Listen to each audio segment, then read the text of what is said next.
Hello and welcome, PocketWatch here, and it's about time for yet another episode of Narcissu. Welcome back. Let's just continue our story. Yeah, not load, new game.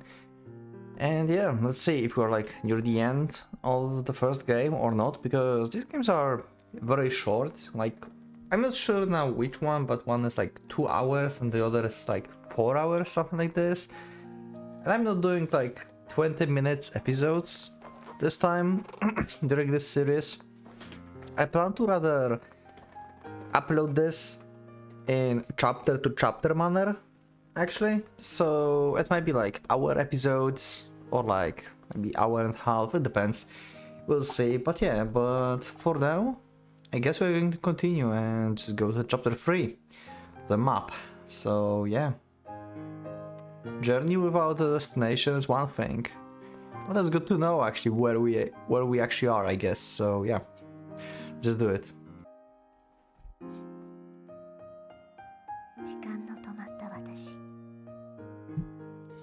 Time was at standstill, huh? I piled useless trivia upon to useless trivia. Drew information from the TV and the TV alone. And soon nothing was real anymore, fading away into a hollow.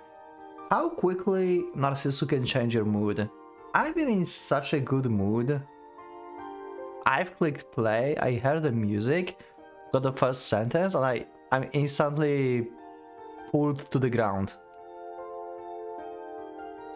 Ah.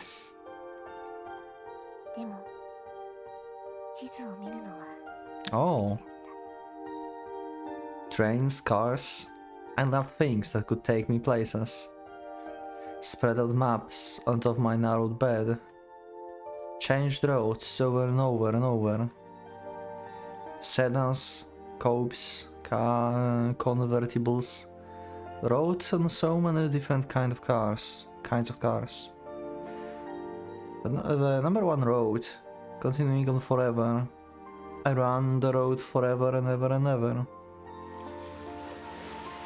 Indigo blue skies, beautiful coastlines. I ran until I came to the last, to these places sketched in my dreams. Slowly dancing past the arc of the cape, running on the white sand of the beach, and sun on my back. If I but closed my eyes, I could go anywhere.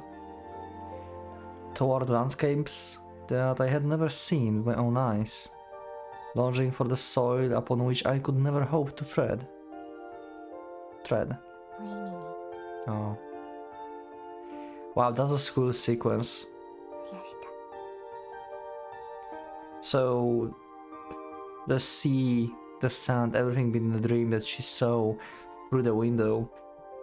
Imagine the blue sky as the sea, coastline.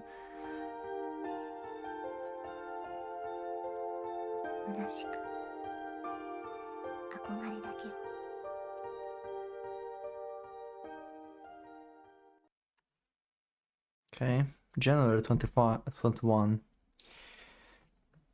The sky after the rain. The high-flying clouds, streaming by a knife eagle speeds. The unique swishing sound of the tire on wet asphalt. And through it all, there were, driving along as always. No destination, just a desire to keep going no matter what. Also, I didn't realize it. Maybe I just read without thinking about this, but sometimes I think I could confuse who we are because of the narration. Because it seems like sometimes with narration from... I'm sorry, I still don't remember her name. I will check, okay? And pull it out so I can see this.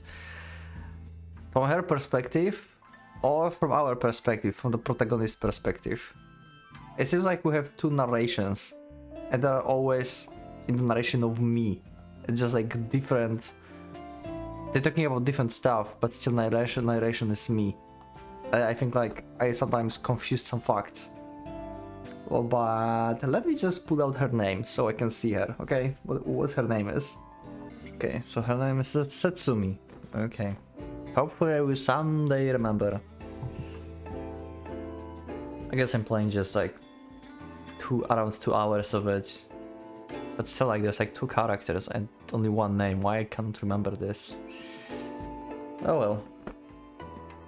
No destination, just a desire to keep going, no matter what. It wasn't as if I wasn't looking to go to Awaji Island at all. We didn't even have to have the gas money to get there anyway.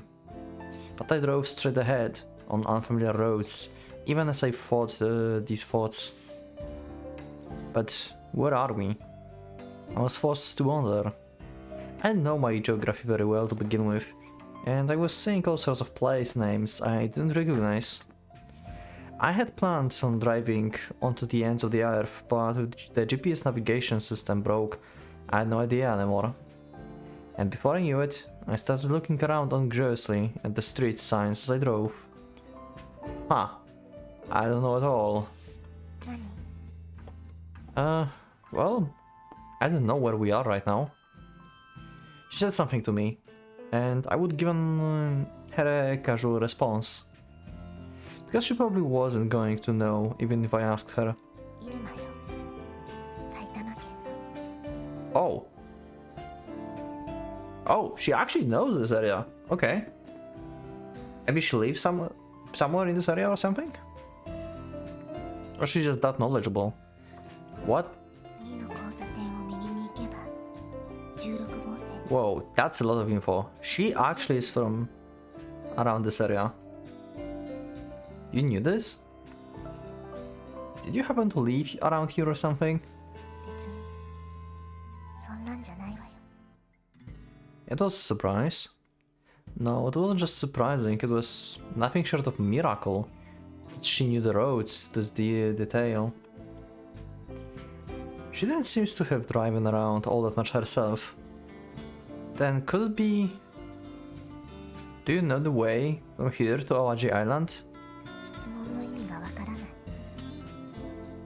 Well, see, we might be able to get there on normal highways without having to get on the tollways. And we might just have enough gas money to get us there. Well, no, that's not what I meant. That's definitely what you meant.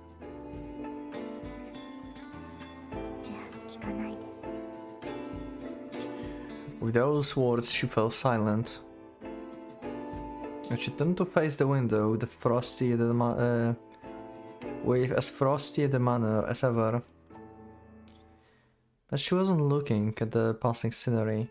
It felt like she was staring at something in the unreachable distance. Her don't ask me, then don't ask me. Just, what the hell was that supposed to mean? How would she have replied if I told her that I was planning on going on? We simply continued on, no purpose, no aim. It wasn't as if we had a plan or schedule from the get-go. We just didn't want to die on the 7th floor or at our also fake homes. But maybe I alone, must have wanted something to show us the way, no matter what that way might be.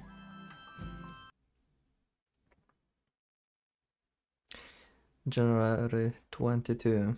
Okay, so it's like it's been 5, 6, 7 days around. Oh, we're on some shoreline. It's cold. I mean, it's January. Some beach whose name I don't know. We reached the sea before we would know it. I've been planning on heading west, but somehow it looked like I ended up going south. Okay. Well, that's kinda wrong way, but good that it's not east, because that would be like totally opposite direction. A pitch black sky and a cold, windy waterfront. We both got out of the car and stared at the darkened sea. She stood apart from me as usual, and stared in the distance, where the black sky and the ocean melted into the horizon's edge. And after seemingly taking in the view of the ocean for a while, she slowly started walking towards the beach. What do you mean? Now I've got no idea what you are talking about. Oh wow. Oh god, the heavy topic again.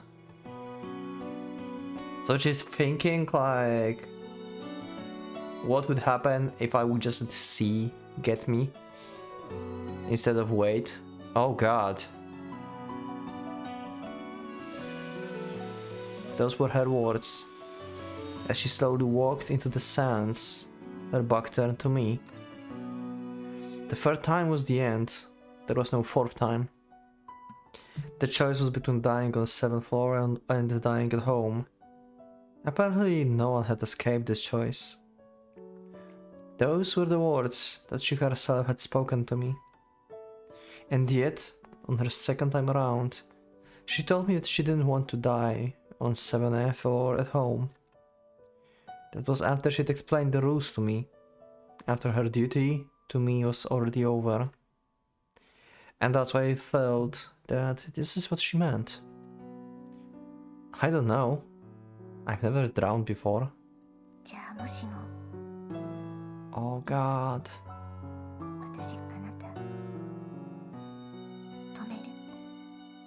I have chills. Oh wow.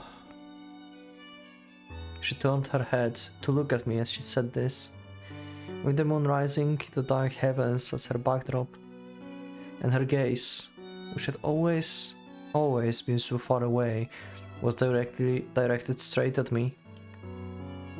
I don't know. I would have to see when the time came. She then turned her back to me and slowly started walking towards the sea once more. Hey, tell me. Do you want to be stopped?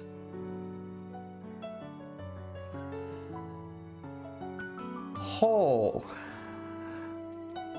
Upon hearing my words, she stopped, short of the waves. A strong wind kicked up a spray that beat against her feet. If you want to be stopped, then I will stop you.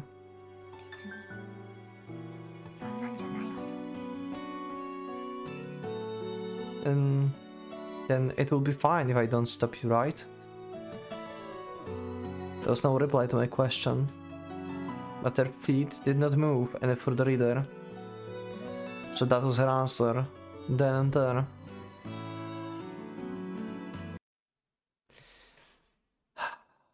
So she's ready to die, but she still wants to cling to life, basically. To some extent. Oh wow. The high heavens of winter. Blue and clear, almost to the point of mooring. Strong north winds beating against the electric wires overhead. A silver cope reflecting the blue sky on its shining frame. With me at its wheel, and with her in the passenger seat, as per usual. I didn't know where that was, but the real problem was that we were going to run out of gas soon. Yeah, we need to find city to buy some gas. We didn't have much money to begin with, and after various convenience purchase stores, we had even less. Only about 7,000 yen left. You are doing pretty good, I would say. You are down from 2,000 yen only. In like... when did they started? Like... around 2 weeks ago? Or 3 even? I don't remember, but... it's been a few weeks. I think. Actually, I will cut and check the previous recording.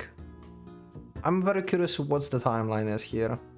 So how long do we travel actually? I kind of forgot when we started, so 1 second, I will check my previous recording. Okay, it's been January 19th actually. So it's not as long as I thought. It's actually shorter than I thought. Why I thought it was like a week? Okay. Anyway. Of course, I had no idea how many liters that car took, but we probably had enough money to fill the tank once. We still didn't really have a destination or anything, but we didn't fill up. But if we didn't fill up, we could not go anywhere anymore. I'm going to fill up on gas. And with that I turned the steering wheel and drove into a gas station that comes into view. Welcome! We'll be paying by credit or cash? Cash please. Regular or premium? Regular? Premium? What do you mean? I had no idea. Well then again, I had no idea about anything in this car. And on top of that, I had been a long time since those driver license classes. Which one would you like? There I was at loss of words. And there's to the gas station attendant waiting for me.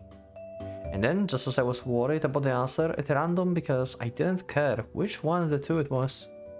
She spoke from the passenger seat. Okay. She knows a lot. Wow. Okay. Huh? Okay then. Regular? Okay. Then regular full tank, paying with cash? Yeah, that will be it. Okay then, thank you very much. That's kinda not good to ask for a full refill if you actually want to pay for this, because depending on the prices, you say refill to full and it will cost like 10,000 yen. And you have only 7,000, what will you do? You should say that refill for 7,000. Basically. The attendant skillfully began his operation with those cheerful words. The strangely disagreeable smell of gasoline wafted from the window that I opened roughly 10 centimeters. Hey, are you sure this thing takes regular? She said nothing at all this and just pointed at the prices list. Oh, so that was it. It's cheaper this way. Okay, yeah. I mean, kinda sounded like that. But still, like, what's the premium? Like, very curious. What kind of premium gasoline is? I don't understand it very well, but I don't think there was much different in price. I mean, that's a lot. Like, usually prices, like, even a couple of cents are like extremely high differences in high volumes, so... And then I saw the gasoline meter and the numbers of liters being displayed. 25, 26, 27, 28. Numbers were going up by incredible speed. Maybe I made a mistake. I began to get a little worried as I watched those numbers climb. I told him to fill up the tank a whole pack, but I didn't have that much money in hand. Exactly my thoughts. Are they going to bail out on the gas station now? Are we going to add some more crimes to them? Even with the coins, I only had about 7,000 yen, and of course I had no idea how many liters that tank took. What was I going to do if I don't have enough money? Exactly. I did some quick calculations and realized that after 60 liters I won't have enough. 38, 39, 40, 41... Number keeps climbing without slackening pace at all.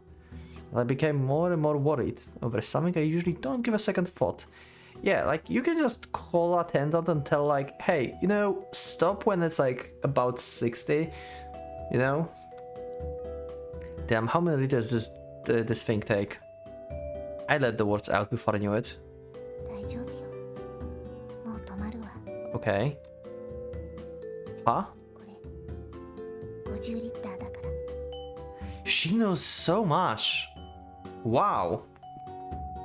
I didn't expect it to have like a second person that is going to know so much. Wow. She really is knowledgeable. And just as she said, the gasoline meter stopped between 47 and 48. The sound of receipt being printed out, and then the attendant at my window again. Thank you for waiting. The total comes at 5,240 yen. Oh. Okay. Well, here. I took out a 5,000 yen note and a crumbled 1,000 yen note from my pockets and handed them to the attendant. Alright, then your change comes at 760 yen. Here's your receipt. Okay. Thank you for your business. I turned stride onto the road upon hearing the attendant's cheerful voice. As we cope, now emotional once more. On the bright side, I was no longer worried about running out of gas. On the not so bright side, we only had about 2,000 yen left. As worried me, but there was something that preoccupied me much more. Hey, question. Yeah. How do you know so much? Could it be that you're an expert on cars too? What do you mean not really? You knew this car took 50 liters of gas, don't you? Of course, it may have been this kind of thing. It may well have been that this kind of thing was absolutely common knowledge that I just didn't have. But she's proven that she was an expert on those roads not so long ago. Having been caught by surprise twice now, I took out the vehicle specification from the glove compartment. And of course you know to make the model of this car as well, don't you? You can think of it as a quiz if you want. Wow. Correct, and the specs? What the hell? Okay. I guess she read the manual when we were like not looking or something.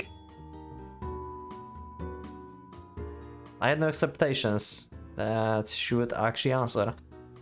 I almost involuntarily followed along on the vehicle speed spec sheets as she rattled off figures with total disinterest. Okay, that's a lot of info.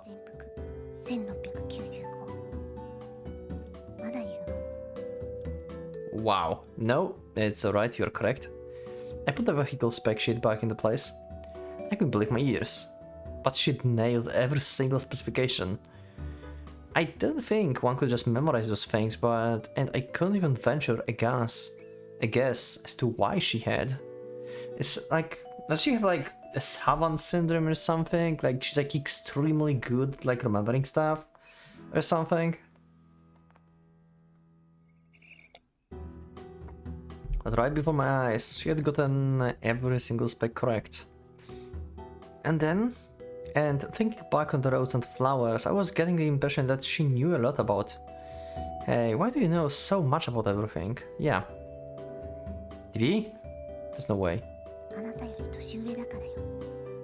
I mean, not much, apparently. I still don't know how old are we. Oh, 20. Yeah, right, I forgot. He said like... It was like... yeah. After I, like, in the first episode when I was like doing calculations of the age. Okay, yeah. So she's 2 years older. That's not that much of the difference. And with that bad response, she went back to her usual silence. With her staring out the window again, I didn't find myself able to throw any more questions at her. Older, huh? It really didn't look that way all to me. That way at all.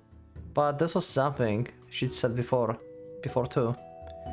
Her name was Satsumi, her blood type was O. It was also written on her white ID bracelet. There was very little indication to show me that she was older than me at all. Yeah, I would never expect she's actually older. Like she stopped growing or something? I mean, there are tiny people basically. Like, I don't mean like tiny because like of some genetics. In like normal people are just like don't grow like above like 150 centimeters or something, you know? So yeah, tiny people.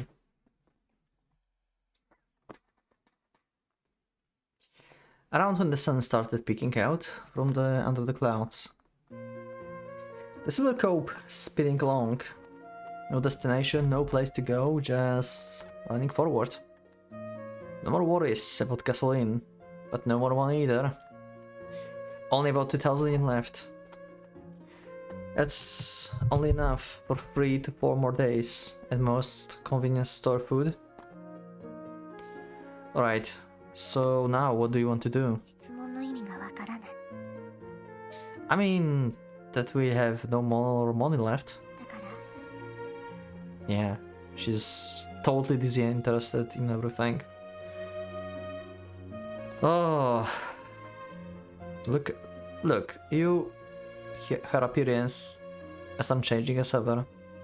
This conversation we're having while eating rice balls bought at the convenience store not long ago. Finding the fact that even if we were driving along like this, we were using up gasoline little by little. Maybe it might have been better to just stay still without doing anything at all. But it was impossible for me to stay still without doing anything, without shooting for anything. And I kept driving, with those feelings at heart. If we just keep driving on normal highways, we'd run out of gas in about 3 days. Likewise, we only had about enough for 3 to 4 days worth of food with the 2,000 yen we had left.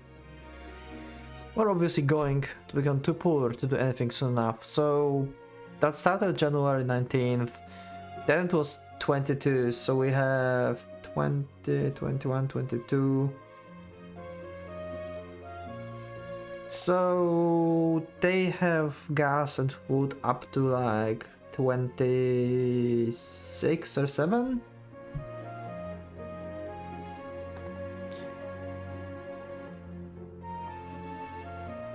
Hi, do you want to try going to this Awaji Island? Again, the same question. Is you going to ask once again why you ask me this? No reply. She just kept staring out the window as per usual. I think I might want to. Why? Well, that's...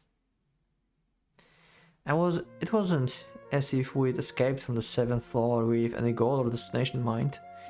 Because east or west, no matter where, anything was fine with me.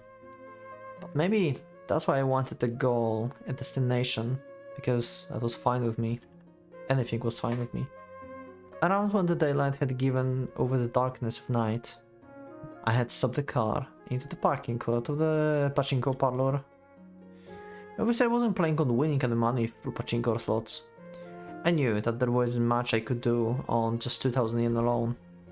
But if I were skillful enough, I might just be able to swipe 10,000 or 20,000 yen. Yeah, that's not going to happen. That was my guess, based on the many times I've been to pachinko parlors in the past. If I only had that much, it would be okay in the first place, and we might even be able to get to Awaji Island on that amount. And so I told her about the plan that I had just thought up. How about it? Want to try it out? That's a terrible idea. Why you want to gamble with like your last money?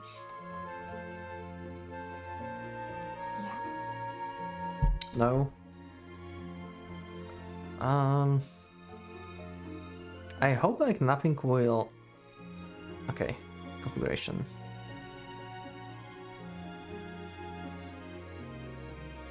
It's actually loud already. Okay, never mind then.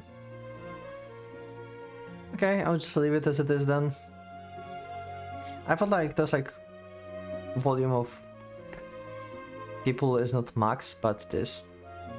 I don't think like it's good to like crank it up. I think like her voice, and her name is Satsumi. Sorry for that. Satsumi voice is so like silent and like delicate that I don't think like we should like crank up her voice to like maximum to be like extremely, you know, hearable. Even I can like kind of barely hear it. I think like you are kind of the same, and I think it kind of fits, you know, because of the situation and that she's so silent, so yeah, I'm not going to like fix this. Like fix. I think it's like just natural in the snow for this to be silent like that. Okay, very well. I'd expected it, but she would shut me down immediately. I hadn't hoped that she'd cooperate with me in the first place, and I told her about my plan as the fait accompli, not because I wanted her aid in it. Alright then, wait here. I got out to the of the car and strolled into the pachinko parlor alone. That's a terrible idea. To try and win money like that. It was more crowded than I thought. Lots of pachinko balls, lots of people, and more importantly, cash boxes crowded everywhere. As good a place as any. And thinking this, I headed over to the slots machines. I inspected them from the corridor for a while, and after having finished my survey, I focused on one set of machines. Oh wow! So he really has been in like pachinko slots a lot. If I can like find like a good machine that have like fair chance of winning. Lots of middle-aged salarymen, alright, up to 4 boxes at their feet and up to 2 on the racks above them. And an empty stand separating each of them. From what I've seen, those men hadn't come with acquaintances or friends. This satisfied the requirements. Interesting. So he's going to scam pachinko machine somehow? Perhaps in a place like this, no one would notice if I swiped one of those cash boxes. Oh Jesus, just playing forward, just steal the cash box. Oh my god. And in a store like this, each one probably held 20,000 years, so if you think about this, if they're going to die, no one is going to, you know, actually be able to put on trail, but still, that's not good. And with just that much, I kept waiting for I just kept waiting there for one of the salarymen to go to the bathroom. After a little while, after roughly 30 minutes passed, a salaryman finally stood up from his seat. After I tailed him a bit to make sure he was going to the bathroom, I dashed back to the stand that he would occupy. And watching the people who were hitting the slots and the attendants, I slowly approached that stand. Then, as not to arouse any suspicion, as if it was the most natural thing in the world, I swiped one of those cash boxes underfoot. Wow. That moment, coins scattered everywhere with thunderous noise. Well, it would meaning to pick it up. No, I really had picked it up with my very own hands. They were unable to bear that weight, and the cash box crashed onto the floor. Everyone turned in my direction to see what the commotion was all about. I got the feeling that someone was shouting, I got the feeling that someone was running towards me. Yep, pretty much.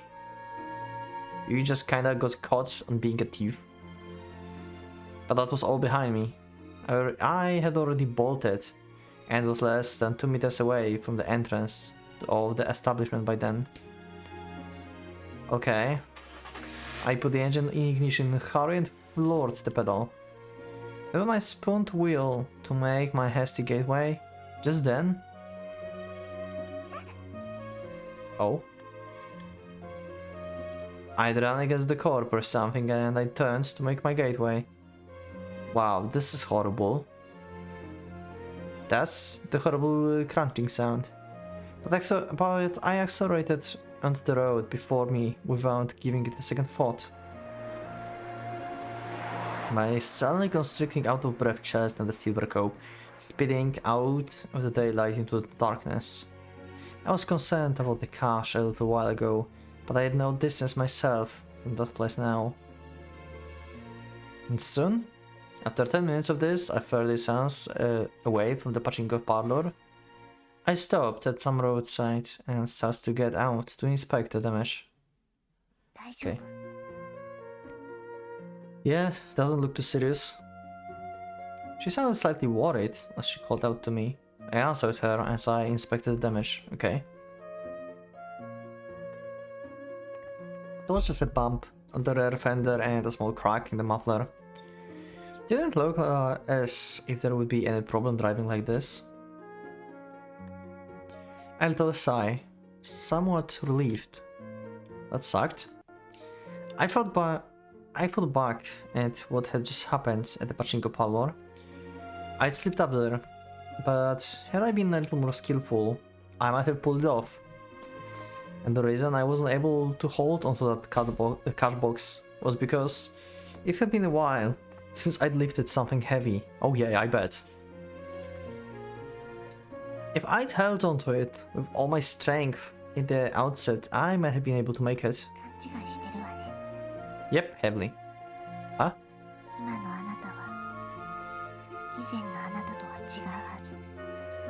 Yep, she's on point. I mean, we both have cancer, it seems. It does suck out our powers.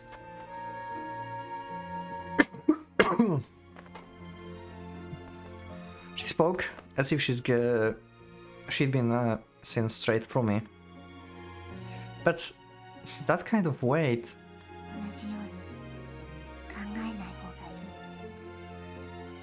She have experience.